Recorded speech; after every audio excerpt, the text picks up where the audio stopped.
बंधुओं, आज गुरुवार के दिन मैं आपके लिए लाई हूँ भगवान विष्णु की कथा। बंधुओं, गुरुवार के दिन भगवान विष्णु की कथा सुनने मात्र से भगवान विष्णु आप पर असीम कृपा बरसाएंगे, आपकी हर मनोकामना पूरी करेंगे। बंधुओं, कथा को पूर्ण विश्वास, सच्ची निष्ठा के साथ सुनना और कथा को जब भी सुनो पूर्ण लिखें।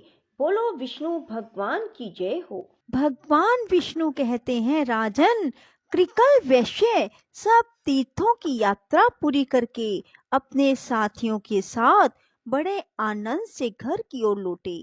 वे सोचते थे, मेरा संसार में जन्म लेना सफल हो गया, मेरे सब पितर स्वर्ग को चले गए होंगे।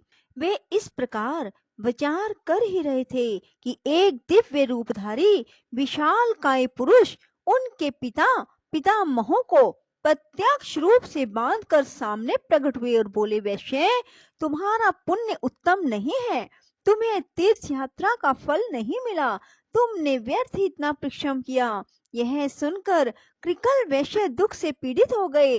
उन्होंने पूछा, आप कौन हैं जो ऐसी बात कह रहे हैं? मेरे पितामह क्यों बांधे गए हैं? मुझे तीर्थ का फल क्यों नहीं मिला? धर्म ने कहा, जो धार्मिक आचार और उत्तम व्रत का पालन करने वाली, श्रेष्ठ गुणों से विभूषित, पुण्य में अनुराग रखने वाली पुण्यमयी पतिव्रता पत्नी को अकेली छोड़कर धर्म करने के लिए बाहर जाता है, उसका किया हुआ सारा धर्म व्यर्थ हो जाता है।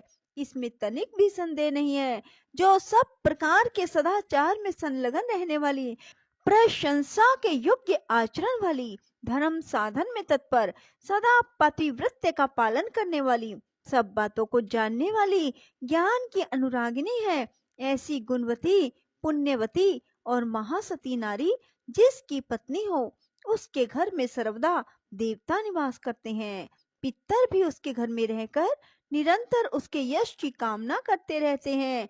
गंगा आदि पवित्र नदियां, सागर, यज्ञ, गो, ऋषि, संपूर्ण तीर्थ भी उस घर में मौजूद रहते हैं। पुण्यमयी पत्नी के सहयोग से गृहस्थ धर्म का पालन अच्छे ढंग से होता है। इस भूमंडल में गृहस्थ धर्म से बढ़कर दूसरा कोई धर्म नहीं। वैश्य, गृहस्थ का घर यदि सत्य और पुण्य से युक्त हो तो परम पवित्र माना गया है। वहां सब तीर्थ और देवता निवास करते हैं। गृहस्थ का सहारा लेकर सब प्राणी जीवन धारण करते हैं। गृहस्थ आश्रम के समान दूसरा कोई उत्तम आश्रम मुझे दिखाई नहीं देता। जिसके घर में साध्वी स्त्री होती है, उसके यहाँ मंत्र, अग्निहोत्र, संपूर्ण देवता, सनातन धर्म, दान, आचार सब मौजूद रहते हैं। इसी प्रकार जो पत्नी से रहित है, उसका घर जंगल के समान है। वहां किए हुए यज्ञ तथा भांति भांति के दान सिद्धिदायक नहीं होते। साध्वी पत्नी के समान कोई तीर्थ नहीं, पत्नी के समान कोई सुख नहीं। संसार से तारने के लिए, कल्याण साधन के लिए पत्नी के समान कोई पुण्य नहीं। जो अपनी धर्म परायणा सती नारी को छोड़कर चला जाता है, वह मनुष्य में अधम है। गृह धर्म का परित्याग करके तुम्हें धर्म का फल कहाँ मिलेगा? अपनी पत्नी को साथ लिए बिना जो तुमने तीर्थ में स्नान और दान किया, उसी दोष से तुम्हारे पूर्वज बांधे गए हैं। तुम चोर हो और तुम्हारे ये पितर भी चोर हैं, क्योंकि इन्होंने लोलुपतावश तुम्हारा दिया हुआ श्राद्ध का अन्न खाया है।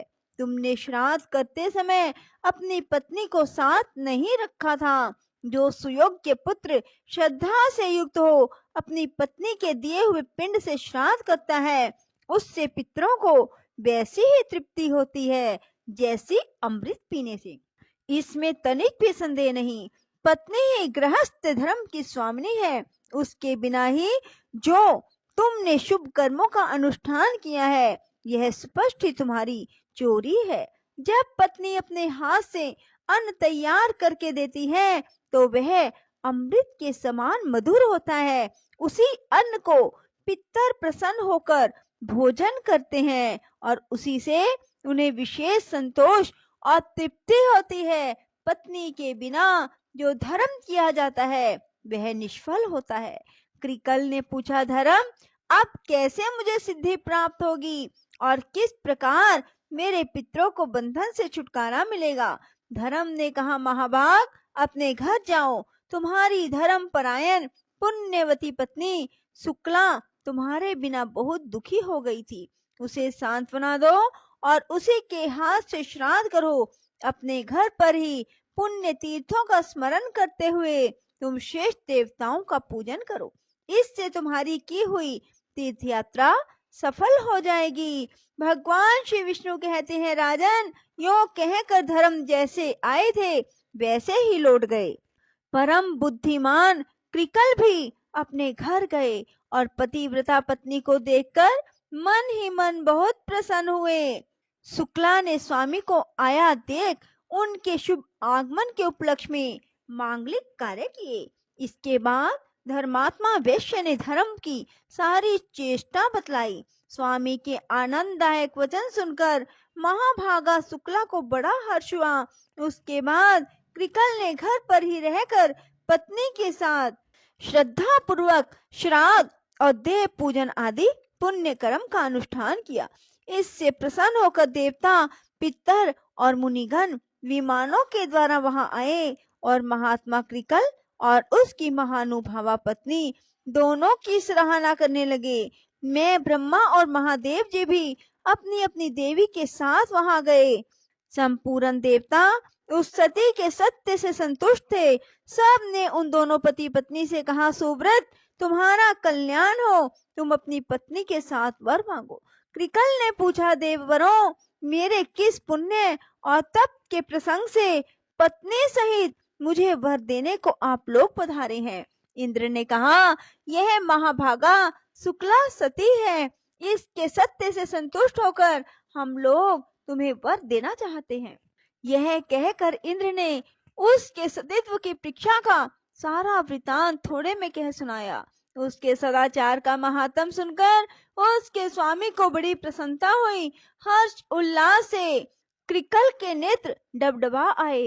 धर्मात्मा वैश्य ने पत्नी के साथ समस्त देवताओं को बारंबार साष्टांग प्रणाम किया और कहा, महाभाग देवगण, आप सब लोग प्रसन्न हो। तीनों सनातन देवता ब्रह्मा, विष्णु, शिव हम पर संतुष्ट हो।